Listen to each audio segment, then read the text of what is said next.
Have you ever found yourself in a meeting or maybe a lecture and felt this almost physical need to get out? An intense restlessness that feels less like a choice and more like a command coming from deep inside your brain. Well, let's get into this. Because what if that feeling isn't a weakness at all? What if it's actually a sign of a really powerful brain that's just being starved of what it needs most? So here's the question. A question I think a lot of us have secretly asked ourselves. When you just can't focus on some simple, repetitive task, is it because you're lazy? Or is there something much deeper going on inside your head?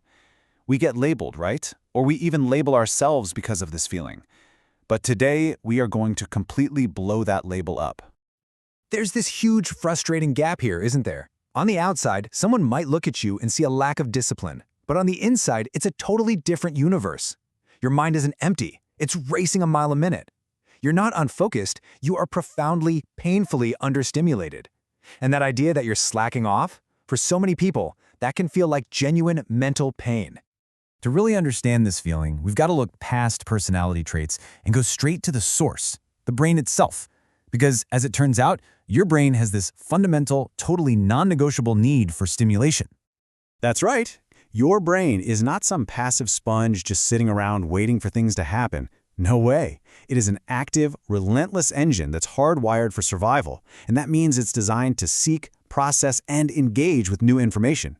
It absolutely craves challenges and novelty. Idleness, for a high-functioning brain, is like trying to run a Ferrari on empty. It just wasn't built for that. So how does the brain actually reward itself for all this hard work? Well, say hello to dopamine.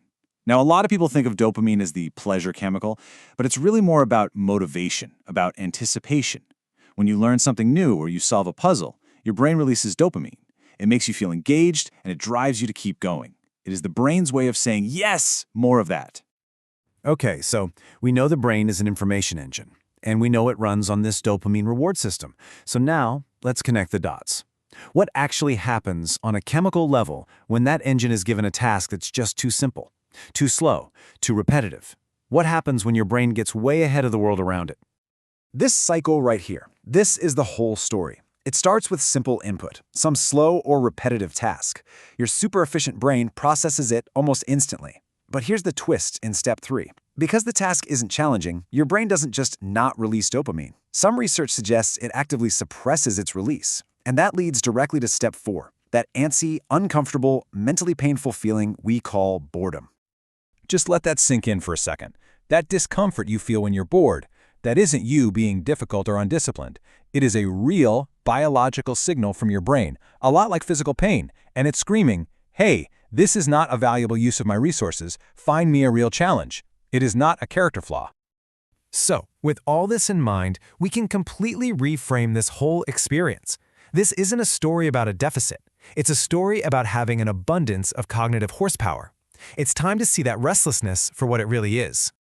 This is the big takeaway.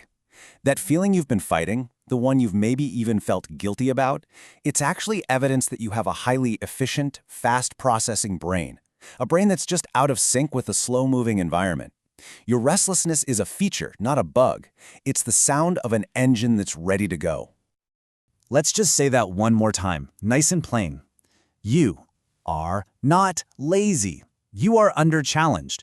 The problem isn't your work ethic, it's that the work or the meeting or whatever task is in front of you just isn't worthy of your brain's capacity. So instead of trying to slow your brain down to fit the world, the real goal is to find a world that can keep up with your brain. And that's where we'll leave it. The next time you feel that familiar restlessness creeping in, don't ask yourself, what's wrong with me? Instead, try asking this, what challenge can I find that is finally worthy of my brain? Maybe that's learning a new skill, starting that big project, or just finding a more engaging way to do a boring task. The answer just might change everything.